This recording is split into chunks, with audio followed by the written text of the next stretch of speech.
반갑습니다, 정 실장님. 오늘은 저번에 네, 카페를 창업하기 전에 알아두면 좋을 10가지 설명을 해주셨는데, 맞아요. 간략하게 설명해 드렸죠. 네, 오늘은 좀 디테일하게 설명을 해주시면 더 좋을 것 같아가지고, 네네네. 카페 장비들은 어떤 구성으로 맞춰야 되는지 첫 번째에 대한 항목들을 좀 더 자세하게 네네네. 설명해 주시는 시간을 좀 가졌으면 좋겠어서 카메라 이렇게 들었거든요. 알겠습니다. 그럼 우선 커피 머신을 고를 때 좀 어떤 제품을 사야 되는지. 커피 머신을 사실 때 중고 제품이냐 새 제품이냐 일단 여러분들이 기준을 두셔야 되고요. 처음부터 커피에 대한 지식이나 뭐 여러 가지 부족함들이 많다고 생각되시면 일단 중고 제품으로 시작하시면서 그 머신에 대해서 불편한 부분 그리고 개선되어야 될 부분들을 잘 체크해 놨다가 영업이 안정권에 들었을 때 새 제품으로 교체해도 상관없으시거든요. 그래서 처음에 중고로 좀 관리가 잘 된 머신을 설정해서 비용을 좀 축소화해서 가게 운영을 하시는 걸 추천해 드립니다. 그럼 커피 머신이 좀 네. 추출구가 여러 개가 있잖아요. 1구짜리도 있고 2구짜리, 3구짜리 네네네. 있는데 어떻게 고민을 하고 선택을 해야 되는지 궁금하거든요. 제일 먼저 중요한 거는 이제 평수에 따라서, 그리고 두 번째는 상권에 따라서 오피스냐 아니면 뭐 특수 상권이냐 요런 거에 따라서 일단은 결정을 해주시면 될 것 같고요. 1구짜리를 뭐 사용하시게 되면 아무래도 고객들이 많이 유치가 됐을 때 연속적인 추출이 힘들기 때문에 그냥 가장 기본적인 2그룹짜리 커피 머신을 많이 추천해 드리고 있어요. 그렇다고 그럼 우리 매장은 오피스 상권에 사람 많을 거니까 3그룹을 해야지 이렇게 생각하실 필요는 없고요. 충분히 2그룹에서도 진행 가능하고, 만약 너무 오피스가 밀집된 곳이다 그럴 경우에는 3그룹에 대해서도 고민해 보시는 방법이 있습니다. 그리고 마지막으로 독립형 보일러라고 있는데 그룹 헤드마다 보일러가 독립으로 되어 있어요. 그런 것들을 사용하시면 한쪽 추출할 때 다른 한쪽이 예열되고 또 한쪽 추출할 때 또 예열되기 때문에 2그룹이라 할지언정 온도 유지가 잘 되기 때문에 그런 경우의 수도 생각해 주시면 될 것 같습니다. 독립형 보일러라면 가격이 좀 많이 올라갈 수 있겠네요. 아무래도 가격적인 부분은 일반적인 단독형보다는 조금 올라갈 수 있는데요. 그래도 알뜰하게 나온 제품들이 많으니까 그런 부분들을 좀 서치해서 고르시는 데 도움이 됐으면 합니다. 자, 그렇다면 가격에 대해서 궁금하실 수도 있는데요. 중고 머신으로 구매했을 경우 가격대는 한 150에서 300만원 정도 사이에 중고 머신을 선택하면 될 것 같고요. 물론 당연히 연식에 따라서 틀리겠죠, 금액은. 그래서 150에서 한 300만원 사이 정도의 2그룹짜리 커피 머신을 사용하시면 좋을 것 같고, 만약에 독립형을 쓰신다고 하면 최대 그래도 한 400에서 600 정도 사이에 커피 머신을 셀렉하는 건 어떤지 추천해 드려 봅니다. 커피 머신 관리하는 것도 굉장히 중요한데요. 커피 머신 관리하는 부분에 대해서는 설명해 드려야 될 부분들이 조금 있는 것 같아서 컨텐츠를 하나의 컨텐츠로 제가 만들어서 차후에 올려 드리도록 할 테니까 저희 채널에 오셔서 많은 댓글 남겨주시고 궁금하신 점 남겨주시면 바로바로 알려드리도록 하겠습니다. 카페 창업할 때 제빙기랑 네네. 온수기도 되게 중요하잖아요. 그렇죠. 이런 것들은 좀 어떻게 준비를 하면 되는지 궁금하거든요. 제가 좀 많이 안내드리는 방법은 제빙기나 온수기 쪽은 좀 약간 힘을 빼라고 말씀드리거든요. 힘을 빼란 얘기는 비용을 좀 절약해라. 물론 그 옵션의 차이마다 금액 차이는 되게 많이 나거든요. 제빙기 같은 경우에는 브랜드마다 금액 차이가 많이 나고요. 온수기 같은 경우에는 내가 사용하는, 내가 편리하면 편리할수록 금액이 올라간다고 보시면 돼요. 예를 들어서 터치 하나를 누르고 머그잔을 갖다 댔을 때 내가 원하는 만큼 물량을 세팅해서 꺼질 수 있게 한다. 반면 알뜰한 제품들은 어때요? 내가 온수를 틀어서 내가 적정 범위가 됐을 때 꺼주는, 물을 내가 담을 때 거기에 계속 할애를 해야 되는 부분들, 그런 부분들을 좀 고려해서 나는 상관없다고 하면 뭐 제빙기나 온수기는 그냥 가격을 많이 낮추셔도 되지 않을까라는 생각을 합니다. 그럼 제빙기랑 온수기를 장만하고 나서 네. 관리하는 방법, 뭐 청소하는 법 이런 것도 되게 중요할 것 같은데 이런 건 어떻게 그렇죠. 관리를 해줘야 되나요?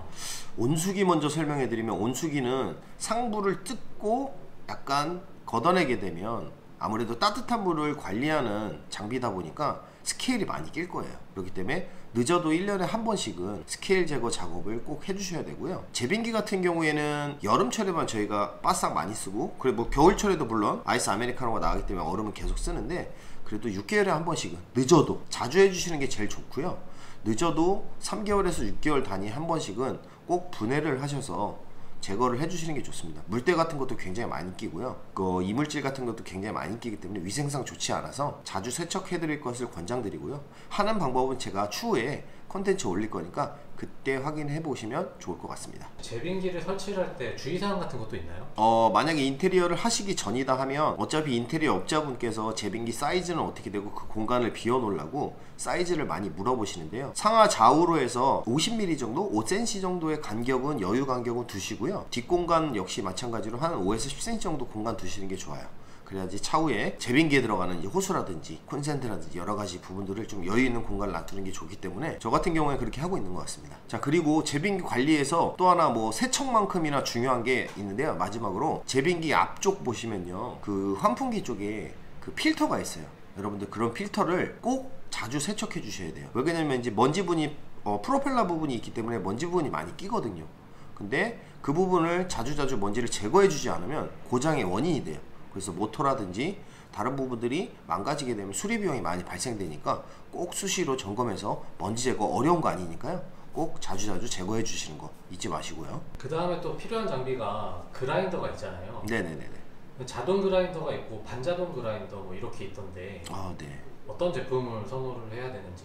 일단 반자동 그라인더 그리고 자동 그라인더 쉽게 설명해 드리면, 반자동 그라인더는 온도가 분쇄돼서 나오면 내가 원하는 양만큼 토출시켜준다. 자동 그라인더는 제가 시간 세팅을 해놓으면 그 시간 동안 온도가 분쇄돼서 나와서 그람수를 조정해 놓을 수 있다. 근데 반자동 그라인더나 자동 그라인더 둘 다 날씨 뭐 기후에 따라서 조금씩 틀어지는 부분은 있어요. 근데 얼마나 편리한 걸 사용하느냐, 그 차이를 두시면 되고요. 반자동 같은 경우에는 도징통이라 그래서 분쇄된 온도가 담기는 통이 있는데, 내가 정확하게 18g을 사용해서 에스프레소를 추출한다 한들 나머지 잔여량은 도징통에 남게 돼요. 그런 경우 다음 잔 주문 들어왔을 때 같이 섞여서 추출되게 되면 커피 맛이 변하게 되겠죠.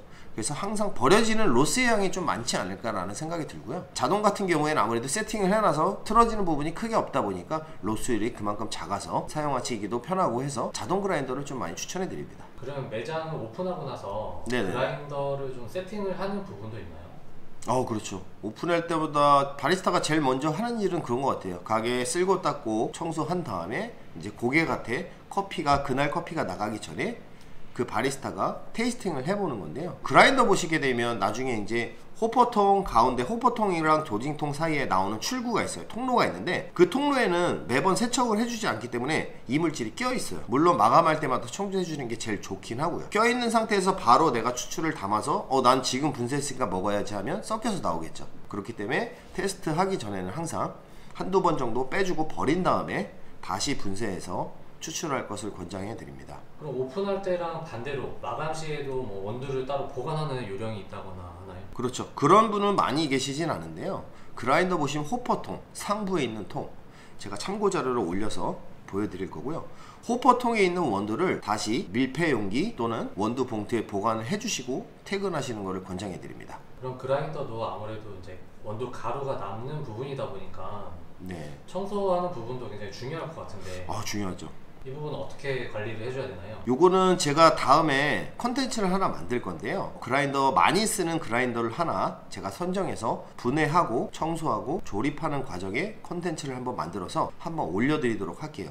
혹 그 전에 궁금하신 분들이 계시면 꼭 댓글로 남겨주시면 제가 바로 안내해 드리도록 하겠습니다. 자, 마지막 카페 창업할 때 장비인 것 같은데 테이블, 냉장, 냉동고 네. 이런 것들 고를 때 혹시 유의사항이 있을까요? 유의사항은 굳이 테이블 냉장고 하나, 테이블 냉동고 하나 이렇게 개별로 구매하지 마시고요. 냉장 냉동고로 된 테이블 냉장고가 있는데요. 그걸 구매하셔서 쓰시는 게 가장 좋고요. 근데 사용하시다 보면 겨울철에는 괜찮은데 여름철에 뭐 예를 들어서 디저트라든지 빙수라든지 여러 가지 메뉴들을 하시게 되면 냉동 제품 관리할 것들이 굉장히 많아져요. 그래서 서브로 냉동고를 하나 별도로 더 추가 구매하시는 것을 권장해 드리고요. 처음부터 준비하실 필요는 없어요. 기존 거 테이블 냉장고 사용하시다가 냉동고가 부족하다 싶으면 냉장고나 냉동고를 추가 구매해라. 저는 이렇게 말씀드리고 싶네요. 테이블 냉장고 같은 거 구매하실 때는 새 제품이냐 중고 제품이시냐 고민하지 마시고요. 그냥 중고 제품으로 알뜰하게 가격 저렴하게 해서 비용을 낮추시는 것을 많이 권장해 드려요. 물론 중고 제품 구매하실 때 안에 어떤 음식물을 그 전에 관리했는지 향기라든지 뭐 그런 부분들을 잘 확인해서 냉장은 잘 되는지 그런 부분들을 잘 확인해서 하시면 좋을 것 같습니다. 그리고 아날로그 스타일이 있고 디지털 스타일이 있는데 아무래도 초보자분들이 관리하시기엔 디지털 스타일이 좀 관리하기 편할 거예요. 아무래도 온도가 정확하게 몇 도인지 나오기 때문에 그런 부분들 체크해서 구매하시면은 크게 뭐 중요한 부분은 아니라서 괜찮을 것 같습니다. 자, 이렇게 해서 제가 과거에 올려놨던 창업 전에 10가지를 기억하자 부분에서 첫 번째 챕터를 오늘 디테일하게 좀 설명해 드렸는데요. 물론 부족한 부분들이 굉장히 많을 거예요. 짧은 시간 안에 여러분들한테 보여드려야 되니까. 그래서 뭐 부족한 부분이 있다면 댓글을 많이 남겨주시면 제가 하나하나 세세히 남겨드리도록 하겠습니다. 끝까지 시청해주신 구독자 여러분들 감사드리고요. 내용이 좋았다면 구독과 좋아요, 알림 부탁드리겠습니다.